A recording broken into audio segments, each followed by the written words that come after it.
Just one more video, just 5 minutes more. I'm not stopping. If this sounds like a daily scene at your home, you're not alone. Many parents today struggle with screen time battle. Turning off the TV or the screen leads to crying, full-time meltdowns, or anger. But here's the important thing that parents need to understand. Most screen time fights are not disobedience. They are about how the child's brain responds to the screen. Today, let's understand why these battles happen and how parents can reduce them calmly and effectively. Let me describe a common situation that I see.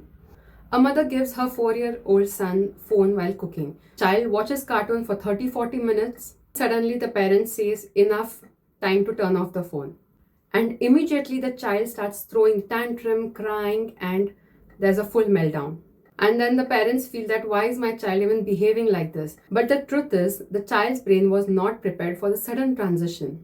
For the child, screen did not end gradually, it ended suddenly. And that sudden stop is what creates the battle.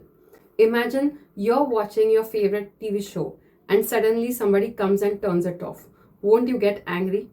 Well, that's what is happening with the child. Screens are designed to be highly stimulating. Fast movement, bright colors, instant rewards, all of these release dopamine in the brain. Dopamine is the brain's reward chemical.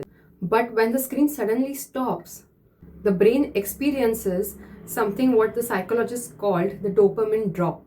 When that happens, the child may feel irritated, angry, frustrated, and restless. So the meltdown is not about stubbornness. It is often a brain transition problem. Let's look at the few common mistakes that make these battles even worse. Number 1. Sudden screen removal. When parents suddenly say, give my phone back, the child is not given time to mentally prepare for this transition. Number 2. Using screens without any limitation. If screens are available anytime, children become dependent on it. Number 3. Using screens as emotional regulation.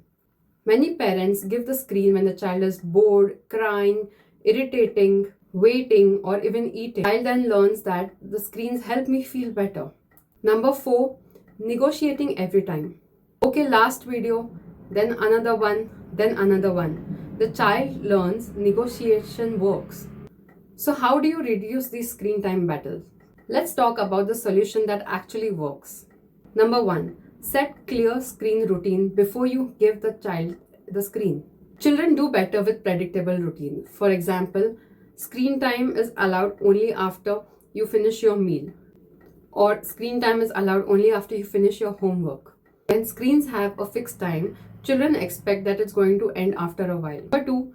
Giving warnings before you stop. Instead of saying suddenly to stop and hand over the phone, you could give a timer, 10 minutes more or 5 minutes remaining. This helps the brain to prepare for the transition and reduces the meltdown. Number 3. End screens with connection. When you remove the screen, don't just take away the screen and walk away. Instead, try to divert them. Screen time is over, now let's do something together. Transition the child into another activity. This helps them to divert. Number 4. Replace screens with engaging activities. So reduce screens by offering alternate activities like coloring, painting, block building, playing with some toys. And if there's no alternative, the child will naturally return back to the screens. Most importantly, number 5. Avoid screens during meal times.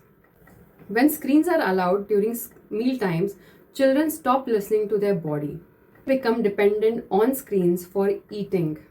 Instead, make mealtime more about family conversations. Sit with your child and talk about how the day was, what did it do at the school, or you could share something about your day, how it went, what went right, or what do you plan ahead. Let's imagine the same earlier situation. Instead of suddenly removing the phone, the parents say, 5 minutes more, after that we will switch off. As a reminder, you could remind your child, this is the last video you're watching. Video is over, the parent can remind the child screen time is over. Now let's go outdoors to play, or maybe let's build a tower together. Initially, the child may still protest a little, but with time, the child will know the screen time boundaries that you have set, and then the battles reduce significantly. Here's a very important reminder to you parents. Screens are not the enemy, but giving screens without any boundaries is where the problem is. Children need creativity, boredom, real life situations, real life interactions, and movement. Experiences build better brain compared to what screens can do. If your child fights when the screen time ends, it is not because your child is stubborn, but it is because you as parent are not setting boundaries before you give the screen to your child. So instead of fighting with your child, let's focus on building a routine, setting up boundaries, and making the transition smooth. And you will start noticing that the screen time battles will suddenly go away. If this video helped you understand screen time battles in a better way, share this with another parent who is struggling with screen time. And if you want more practical parenting, psychologically backed parenting tips, subscribe to my channel. Every week, I share practical parenting strategies that help parent to raise a calm, confident child.